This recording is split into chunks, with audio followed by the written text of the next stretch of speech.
Assalamualaikum warahmatullahi wabarakatuh. Salam sejahtera bagi kita semua. Salam Om Swastiastu. Namo Buddhaya. Salam kebajikan. Kali ini kita akan membahas mengenai sumber hukum dan pembagian hukum. Sumber hukum adalah latar belakang mengapa kegiatan peraturan itu dibuat. Dari apa saja. Nah, kita akan membahas itu nanti. Dan pembagian hukum yang perlu kita ketahui dalam kehidupan sehari-hari kita, sehingga ada beberapa klasifikasi mengenai tentang peraturan hukum itu dilaksanakan di mana, kapan, dan seperti apa.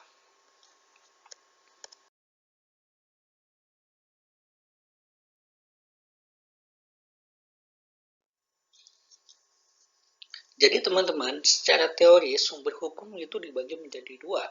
Pertama adalah sumber hukum secara material, yang kedua sumber hukum dalam arti formil. Apa itu sumber hukum secara material dan apa itu hukum secara formil, kita akan bahas di slide selanjutnya.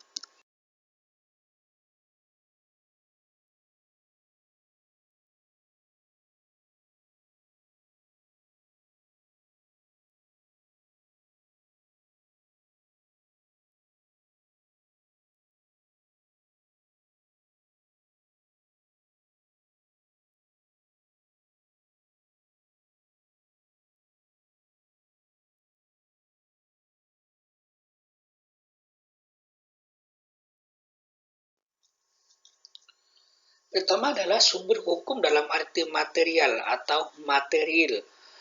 Apa yang dimaksud dengan sumber hukum dalam arti material atau material ini adalah faktor-faktor yang menentukan terhadap isi hukum, yaitu mengenai tentang faktor-faktor kemasyarakatan, sehingga terbentuklah sebuah hukum. Apa saja yang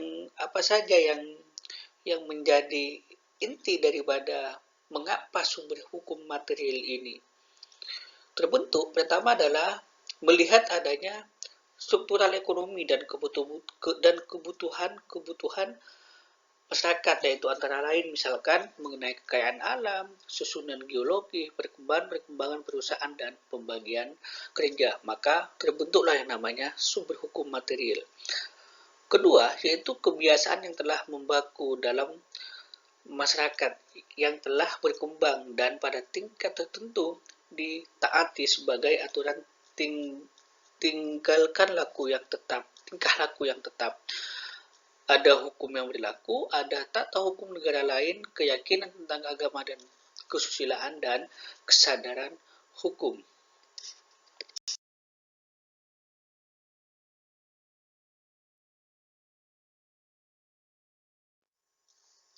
Sedangkan sumber hukum selanjutnya adalah sumber hukum dalam arti formal, yaitu sumber hukum yang bersangkut paut dengan masalah prosedur atau cara pembentukannya.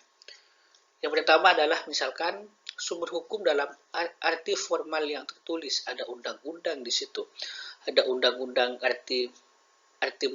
undang-undang. Pertama adalah undang-undang. Pertama undang-undang dalam arti material, yaitu keputusan penguasa yang dilihat dari segi isinya mempunyai kekuatan meningkat umum. Misalkan ada undang-undang terorisme, ada undang-undang pilot, dan ada undang-undang semacamnya.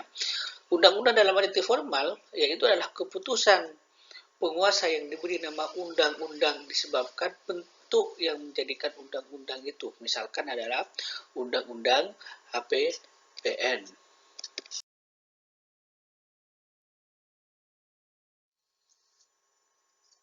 Yang kedua, yaitu sumber hukum dalam arti formal yang tidak tertulis. Kata Prof. Supomo dalam catatan mengenai pasal 32 Undang-Undang 1950 berpendapat bahwa hukum adat adalah sinonim dengan hukum tidak tertulis atau sama dengan hukum tidak tertulis. Jadi hukum adat itu adalah hukum yang tidak tertulis.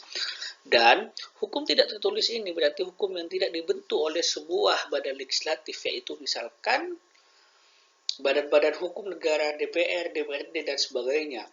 Hukum yang timbul karena putusan-putusan hakim dan hukum kebiasaan yang hidup dalam masyarakat. Jadi hukum yang tidak tertulis itu sama dengan dengan hukum adat.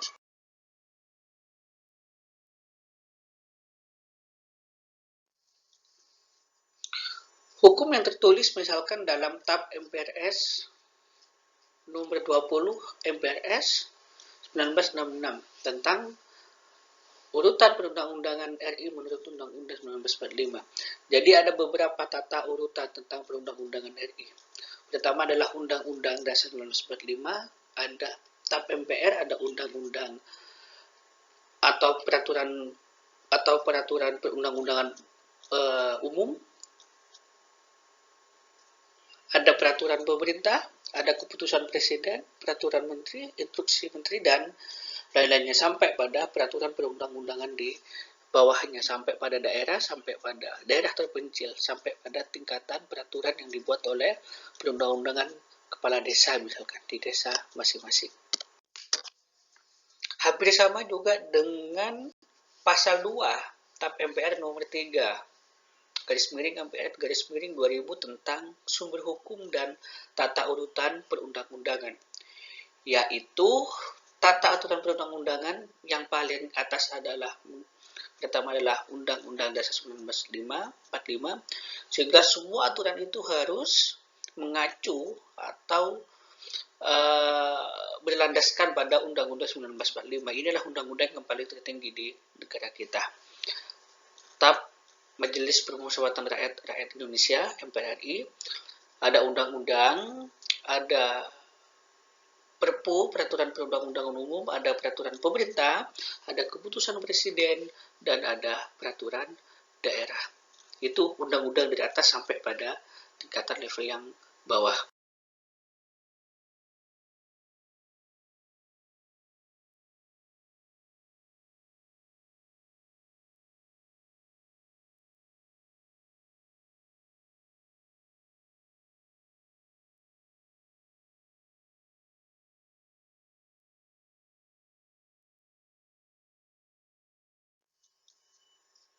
Setelah kita membahas mengenai sumber hukum, pertama yang kedua kita akan membahas mengenai hukum traktat. Apa itu hukum traktat?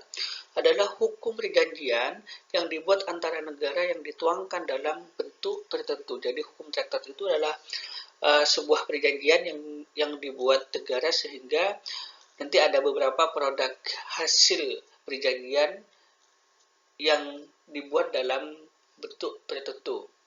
Gitu. Jadi di setiap negara itu memiliki perjanjian. Nah, perjanjian itulah yang disebut dengan namanya istilahnya adalah hukum traktat. Kedua, yaitu mengenai jurisprudensi atau putusan hakim. Kita selalu mendengar ya kalimat jurisprudensi ini. Apa itu jurisprudensi? Jurisprudensi berasal dari bahasa Latin yang berarti adalah pengetahuan hukum. Nah, kata jurisprudensi sebagai istilah teknis di Indonesia sama artinya dengan kata jurisprudentia atau kata bahasa Belanda. Dan jurisprudens dalam bahasa Perancis itu adalah peradilan tetap atau hukum peradilan. Jadi, hakim memiliki putusan persepsi tertentu untuk menentukan benar dan tidaknya, itu adalah jurisprudensi. Ada beberapa pendapat mengenai jurisprudensi ini. Jurisprudensi adalah doktrin atau perjanjian berupa faktor-faktor yang membentuk pembentukan hukum, kata Alvin. Sedangkan kata Lemaitre, jurisprudensi itu adalah ilmu hukum atau doktrin yang kesadaran hukumnya sebagai determin pembentukan hukum. Ini jurisprudensi menurut Sugdegnu dalam bukunya Sejarah Peradilan halaman 179, yaitu jurisprudensi katanya sebagai peradilan pada umumnya, yaitu pelaksanaan hukum dalam hal konkret terjadi tuntutan hak yang dijalankan oleh suatu badan yang berdiri sendiri dan diadakan oleh negara, bebas dari pengaruh atau siapapun, dengan cara memberikan putusan yang bersifat mengikat dan berwibawa. Jadi, jurisprudensi itu tanpa ada intervensi dari siapapun. Jadi hakim memiliki putusan hakim memiliki uh, kewibawaan, uh, dan tidak diintervensi oleh oleh siapapun, sehingga misalkan akan berpengaruh kepada putusan hakim.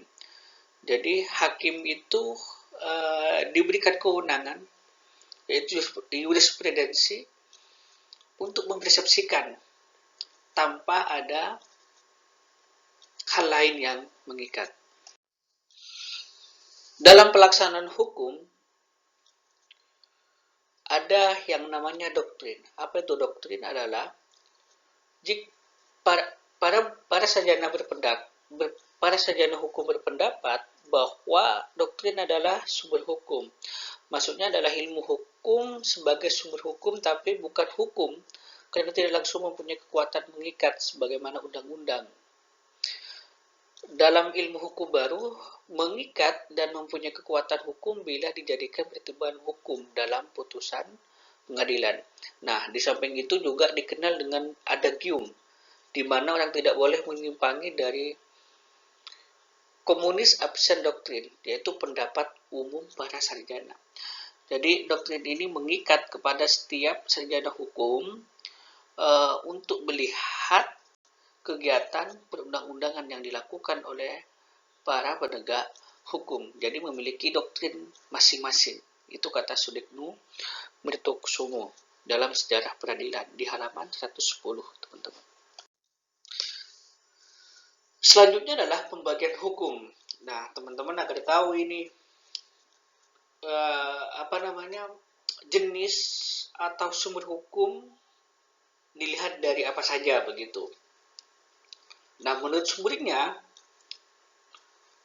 ada 4 pembagian. Pertama adalah hukum mengenai hukum perundang-undangan, hukum kebiasaan atau hukum adat, hukum traktat tadi yang adalah perjanjian negara, dan hukum jurisprudensi adalah putusan hakim. Itu menurut sumbernya. Menurut bentuknya, jadi sumber hukum itu dibagi menjadi beberapa bagian. Pertama adalah hukum tertulis, ada hukum tak tertulis, begitu. Hukum tertulis adalah bisa dikodifikasikan dan tidak bisa dikodifikasikan. Hukum tak tertulis adalah hukum kebiasaan. Tempat berlakunya di mana? Pertama, hukum nasional adalah hukum yang dibuat secara umum, secara general. Jadi kita perlu mentaati hukum itu. Dari setiap masing-masing wilayah atau daerah memiliki peraturan perundang-undangan yang sama, misalkan begitu. Ada hukum internasional. Jadi ini sudah ruang lingkupnya bukan hanya dalam nasional, bukan hanya dalam negara, tapi antara negara yang lain dengan yang lainnya. Misalkan hukum tentang menjaga ketertiban dunia, begitu. Ada hukum lokal, dari setiap masing-masing wilayah itu memiliki perundang-undangan yang masing-masing tidak beda menurut hukum adat yang ada dalam wilayah itu masing-masing. Itu menurut tempat berlakunya. Menurut waktu berlakunya, ada hukum positif, ada draft undang-undang hukum akan datang, ada hukum alam atau hukum yang berlaku yang sangat universal, begitu.